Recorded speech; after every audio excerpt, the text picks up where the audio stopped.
2024학년도 대학 수학 능력 시험이 끝났습니다. 선생님은 생명과학2 총평을 맡은 EBS 생명과학의 이주연이에요. 자, 선생님과 생명과학2 이 수능날을 바라보고 1년 동안 열심히 달려왔던 여러분 정말 고생 많았습니다. 선생님이 이번 수능 문제들이 내가 충분히 풀 수 있는 문제들이었는가, 난이도랑 또 어떤 단원별 배분 같은 것들을 뒤에서 살펴보려고 하는데, 그 전에 지금 수능 다 보고 이 총평과 해설 기다리면서 좀 기분이 좋은 친구들도 있을 것 같고 좀 아쉽거나 속상한 친구들도 있을 것 같아.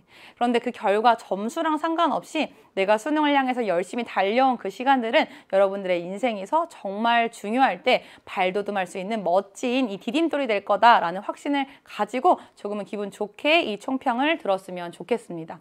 자, 선생님 하나씩 살펴보려고 하는데요. 자, 우리 작년 수능 출제 방향과 유사한 단원별 출제 비율이 있었어요.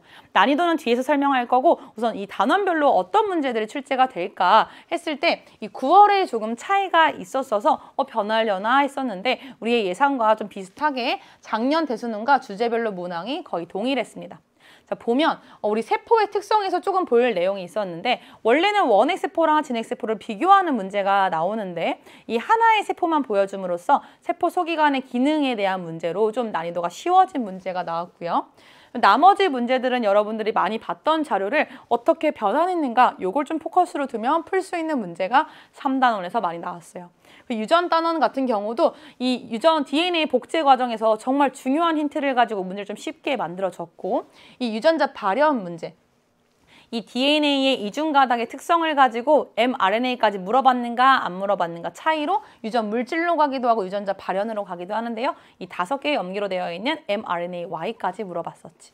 자, 그리고 생명의 기원이 이번 9월에 안 나오고 진화의 원리에서 종분화가 하나가 추가되면서 이번 수능에 나올까 했었는데 역시나 종분화는 다시 나오지 않았고요. 생명의 기원 한 단원의 중요한 내용이니까 한 문제가 추가돼서 나왔습니다. 나머지는 단원 안에서 세부적인 주제들도 원래 나왔던 주제들이랑 굉장히 유사하게 나왔어요. 자, 그럼 이제 봐야 되는 거, 이번 수능 난이도 어땠을까? 자, 쉬운 문제는 더 간단하고 더 쉬워졌습니다. 9월에 비해서 더 쉬워졌다는 소리예요. 선생님이 해설할 때 이 문제 원래는 이렇게 물어보는데 이만큼 더 쉬워졌어 라는 걸 알려줄 거야.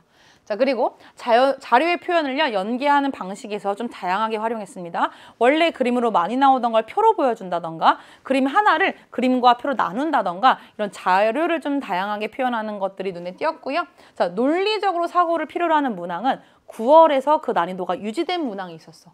근데 그건 선생님 설명했었는데, 자, 9월에서 수능까지 열심히 달려온 친구들이 학업 성취도가 향상할 거란 전제하에 문제를 푸는 거기 때문에 9월에 난이도가 유지됐다? 그럼 그건 쉽게 나왔다는 소리예요. 그리고 일부는 또 2개월간에 열심히 한 여러분들을 위해서 성취도 향상을 고려한 문제가 나왔습니다.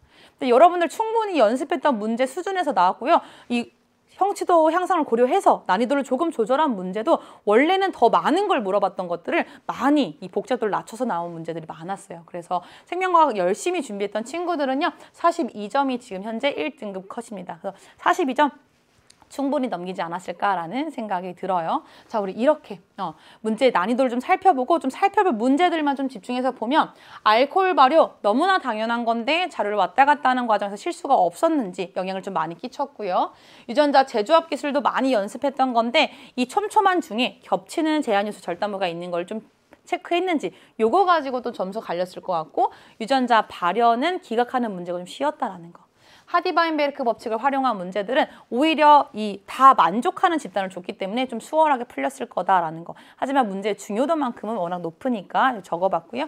눈여겨볼 만한 문항은 효소의 활성에 영향을 미치는 요인, 세포막을 통한 물질 추집 같은 문제가 너무나 명확한 연계 문제였는데, 연계 문제를 알고 수월하게 풀었다면 시간을 많이 단축했을 것 같아요. 그래서 여러분들의 어떤 속도라던가 점수를 조절하는 데 영향을 줬을 것 같고, 탄소 고정 반응과 산화적 인산화에 대한 자료 같은 경우는 원래 많이 물어보던 것들이기 때문에 내가 알고 있는 자료를 어떻게 변형했는가를 캐치를 빨리 했다면 문제를 좀 수월하게 풀었을 것 같습니다.